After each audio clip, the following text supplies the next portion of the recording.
بسم اللہ الرحمن الرحیم نحمدہ و صلی اللہ رسول الکریم اما بعد۔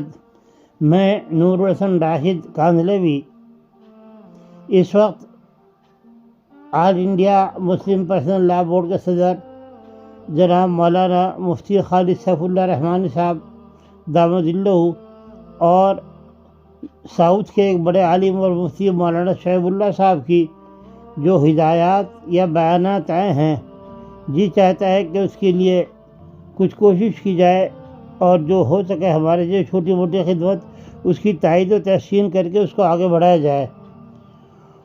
ان حضرات نے فرمایا ہے کہ مسلمان 22 جنوری کو جب یہ رسومات ادا ہوں اس دن کے لیے 2 باتیں طے کریں۔ ایک ان حضرات نے فرمائی ہے، ایک میں اضافہ کرتا ہوں۔ پہلی بات تو یہ ہے کہ اس دن مسلمان نماز پڑھنے کا نوجوان بوڑھے سب زیادہ سے زیادہ اہتمام کریں اور مسجدوں کو روزانہ کے معمول سے کم 10 گنا زیادہ آباد کریں، 5 نمازوں میں حاضری زیادہ سے زیادہ ہو سب کی۔ اور دوسری بات، سارے دن لا الہ الا اللہ وحدہ لا شریک لہ لہ الملک و لہ الحمد و علی کل شیء قدیر، لا الہ الا اللہ وحدہ لا شریک لہ لہ الملک و لہ الحمد وهو علی کل شیء قدیر، لا الہ الا اللہ وحدہ لا شریک لہ لہ الملک و لہ الحمد وهو علی کل شیء قدیر کا کثرت سے ورد کریں، چاہے بلند آواز کریں اور چاہے مسجدوں میں بھی کریں۔ دوسری دعا، اللہم انی اعوذ بک ان اشرک بک شیئا وانا اعلم واستغفرک لما لا اعلم انک انت علام الغیوب۔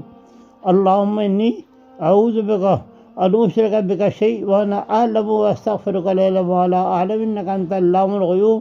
توحید کی بات کہنے کی بہت بہت بہت زیادہ ضرورت ہے۔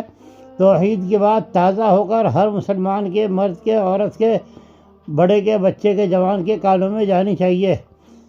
یہ تو 2 باتیں ہماری اپنی دینی ہیں، اور 2 باتیں یہ ہیں کہ اس موقع پر زیادہ سے زیادہ پرامن رہیں، گھروں سے باہر نہ نکلیں، کوئی اشتعال انگیز بات سنیں بھی تو اسے برداشت کریں اور ادھر ادھر جانے کی کوشش نہ کریں، اپنے اپنے گھروں میں رہیں۔